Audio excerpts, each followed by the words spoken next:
Marshmallow Fanboy back with another review, this time of the Marvel's movie, Miss Marvel, the New Mutant, the comic book series, and I'm going to go over the signing that they just had in North Hollywood for Miss Marvel, the New Mutant, which featured none other than Iman Vellani, who plays Miss Marvel in the movie.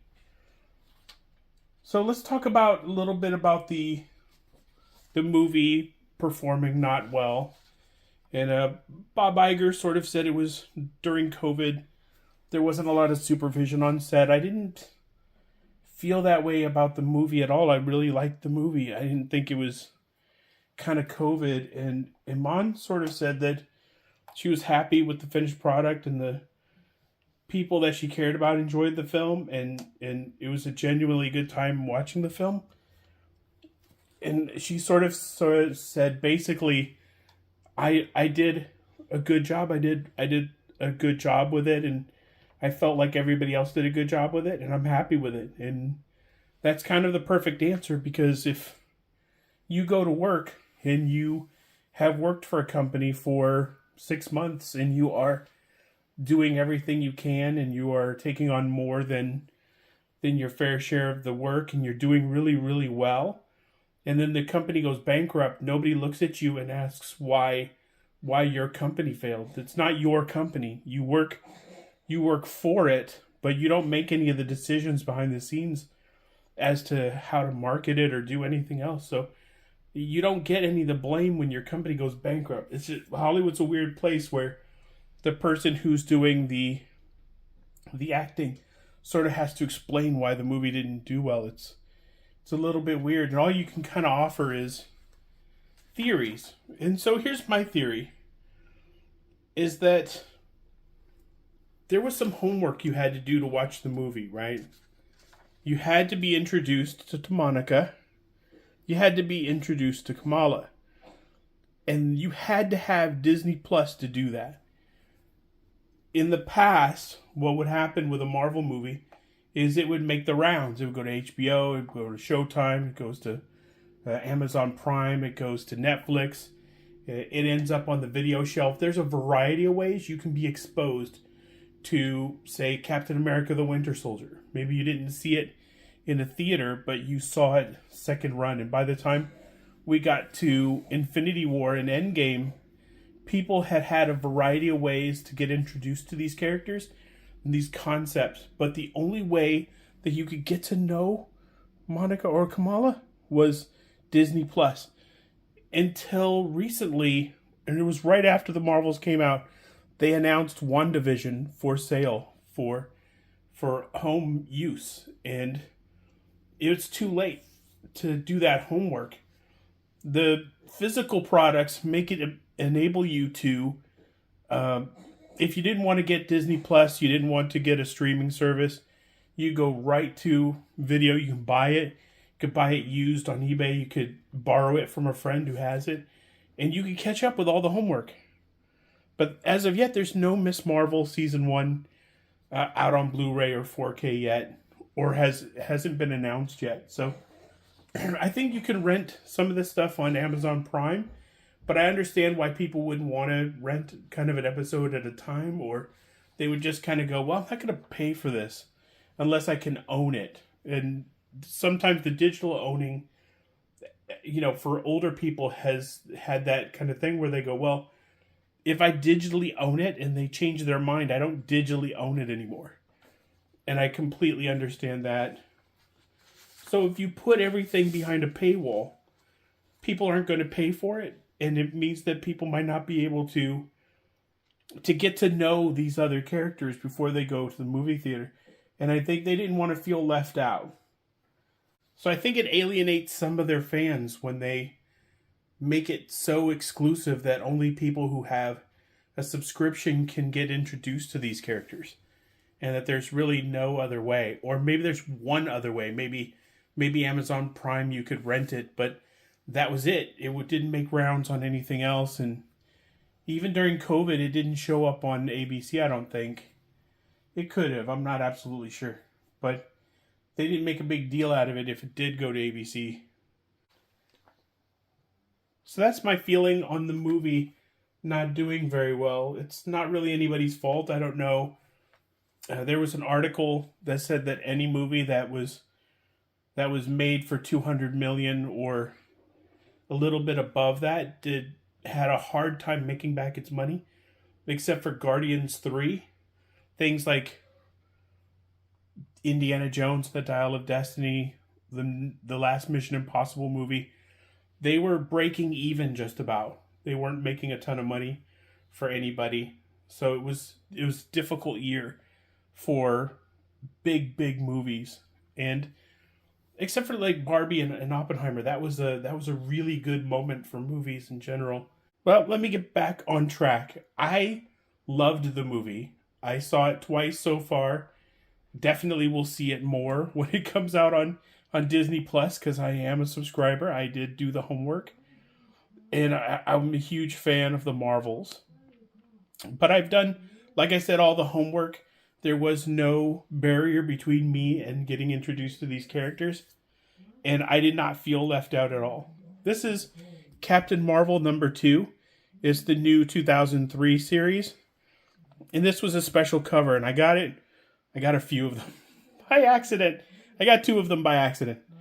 But I got it for the Iman Vellani signing. She is working on Miss Marvel, the New Mutant, now that she's sort of returned to life and she's a mutant, which the writer, one of the writers, suggested to a fan that Kamala Khan did die. And when the mutants resurrect you, they are resurrecting basically you from nothing except a little DNA, and maybe they stuff some memories that other people have of you, but fundamentally you are not now Kamala Khan. So it's possible that Kamala comes back to life at some point, and there's an inhuman Kamala and a mutant Kamala running around. I'm not sure how that works, but it was just kind of a suggestion. So Iman Vellani wasn't alone. What happened was Collector's Paradise was offering Sabir. He's the co-writer, but he's also the writer of some of the episodes of Miss Marvel and Moon Knight. And he was her co-writer on the title. So he was there as well. I didn't know he had written episodes of Miss Marvel. I had no idea. I thought he was just a comic book writer. But this is #1. Of course, it has her name right on the cover, which is very cool. I got this signed and sent to CGC at the site. I didn't get this one signed. It's a really cool cover, but she was signing a reasonable amount of copies for people, and I thought a reasonable amount was right around 10, because I own most of the alternate covers. So that's #2 and #2 regular cover, #3 Peach Momoko, and #3. And then again, the Marvels. Okay, I own 3 copies. Let's see. The Marvels. So I took books to the signing just like in the CGC holder, because I thought it was easier than stuffing it back into a bag and board. And it is. There's something the guy taught me too. He said once you open it, to tuck it behind this. See if I can see. This is here. Just to tuck it back. Let's see. Tuck it back like that so that the flap can't close over the thing again. But the way they were signing and they were kind of stacking, there was going to be a little bit of transfer anyway. But that's the way he wanted me to do it. The rules of the signing were that she was going to sign anything that was Miss Marvel, the New Mutant. She and him were going to sign anything that was Miss Marvel, the New Mutant. And then she would sign one extra thing. And I messed up with the one extra thing. I thought she might have been bringing a cast member from the Marvels. So I had this just in case. This was my +1. In case she brought, Brie Larson or something. Or or Samuel Jackson. Samuel Jackson goes to comic stores. You never know. He could pop up. But instead I brought these, and I'm going to go over these, and then I'm going to go over the ones that I did send in that I don't have anymore. So there were 10 of them in total. I sent 6 off. They were $65 each which is really cheap because usually when you get a celebrity at a CGC signing, it's $250, $300 a signature, depending on who it is, and sometimes it can go northward of $600. I imagine a Brie Larson, his signature is probably around $500. It's really expensive, so I was really excited to get these autographs. So, start with Miss Marvel number 4. You can see, maybe you can't. You see first, I have a little right here. You can't see. Yeah, there we go. You see that? That is paint transfer from the signatures. But this is Sabir, and this is Iman Vellani, Miss Marvel herself. While I was there, I asked them if they were going to do any more Miss Marvel, and they've got a new miniseries coming out.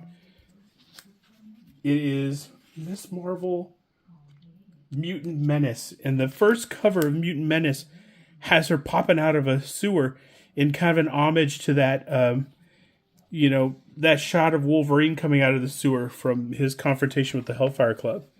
And here is one where, let's see, Iman's signature is here. I don't know if you can see it. I bounced the light off of it a little bit. And then his is down here. That is number 2. This is one of my favorites. I liked this one a lot. I wish I had sent one of these other ones in, but they both, let's see. This is Sabir, and that is Iman. They both had a lot of selection for markers at the signing. And this is number 3. And that is him, and that is her, if you can see that. So I'm going to quickly go over and show you some pictures of the ones that I did have sent in. So I sent in number 1, which was I sent this one in fully signed. And the Art Germ variant I had signed and sent in. And the Arthur Adams 1 in 50 cover I had signed and sent in. Number 2 with the Alfona cover. Alfona was a co-creator of Miss Marvel and Miss Marvel's first artist. It was very cool. She said that was her favorite cover, and I was super excited to send that one in. Because he's a co-creator, I was going to send it in anyway, but if she had identified any cover as her favorite, I was definitely going to send that one in. Now, missing from number 1 was an Elizabeth Torque cover that I have in my inventory as I have it here somewhere. It was the Dark Phoenix variant where Miss Marvel is coming out of the water. It was a really cool cover. And I wish I'd gotten that signed and sent in and everything. But alas, I did not locate it before the signing. So for number 2, of course, I sent in the Alfona one. I already said that. Number 3, there was a welcome to the X-Men. Hope you survived the experience. It was a Kitty Pryde sort of homage for number 3 by Team Dodson. And I don't know what that means, but I'm hoping it's Terry and his wife at least, because they do CGC signings, and I'd love to get it signed by them too. And number 4, there was a great Phil Noto cover where she's going one-on-one with a Sentinel. This is very cool. So my review of Miss Marvel, the New Mutant, it was good. I haven't read the X-Men books in a while. I was sort of waiting for the Krakoa era to go away. And I don't necessarily understand all the things that were mentioned or what the new status quo is. I just know that the X-Men are out. Everybody knows who they are. Everybody knows what they look like. But they don't know that Kamala is a mutant or that, who she is or anything. So she made sense to sort of infiltrate the school. And there were some good moments. And then at the end of number 3, that's when the Sentinel discovers her. And so number 4, I imagine, is just a slugfest with her and the Sentinel. I haven't read number 4, but I'm looking forward to. So, like I said, Sabir Pirzada and Iman Vellani are writing these. Also wrote Miss Marvel, Dark Web, and some other things. So he has been working in comics for a little bit. But I imagine that because they write, comic books, they're doing it for fun. I don't think it pays a ton. I don't think they're making a lot of money writing comics. I think they're doing it for the joy. But I did really appreciate that they were adding to the live action and the comic book mythology. I thought that was really, really cool. So, where did I mess up? Where did I mess up on my extra thing to get signed? Here's the thing. She said, or the announcement said that they were bringing a third person. And I didn't see a third person. I just saw somebody kind of sitting around. But then somebody on Facebook mentioned the signing at Collector's Paradise in North Hollywood, or NoHo as they call it. And it mentioned that a lot of the Miss Marvel cast were there to support her. I saw all of them, I'm sure.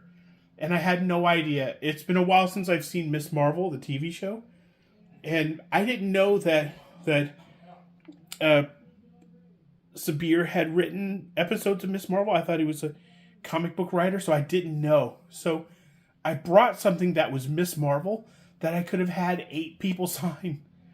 8 is an exaggeration. I could have had like 5 people sign it. But instead I handed it to Iman Vellani. I said, oh, I'd love to have you sign this. It was the first Miss Marvel action figure. It's branded Miss Marvel at the bottom. She signed it right up here over Ultron's torso. Of course, it has her picture on the side and her picture on the back. All about Miss Marvel. I could have had that signed by a bunch of the different cast, but I wasn't thinking. I didn't. Wasn't that I wasn't thinking. I just had no idea who people were, kind of out of uniform and things, and out of context. I'm not sure. Somebody would have had to tell me who people were. I just had no idea. So thanks for hanging in there for that. I know that it's been a while, but I love the movie. I love the interactions with the characters. One of the things I love more than anything about the comic books, still to this day, there's been some recent issues of Wolverine where it's like Captain America's on the cover. I was like, okay, I'll get that. And then City Boy is there, and all of a sudden Robin is there. I was like, okay, I'll pick that up. I do want to see heroes talking to each other and relating to each other and bouncing things off of each other, and the way that they work together, and the banter. I want all of that kind of stuff. And that's what the Marvel Cinematic Universe gives me, is that they give me these characters bouncing off of each other all the time in unexpected ways. And I really enjoyed the movie. And I hope that if you saw it, you really enjoyed it. If you didn't, that's fair enough. You're allowed to like or not like anything you want to. But that's just my 2 cents. I just have an opinion. Just my opinion has been that I've been all about this movie, and I've been all about the action figures, all about the comic books, all about the signing, and I'm all about whatever they do next. I'm definitely a Marvel zombie. So until next time, enjoy your toys.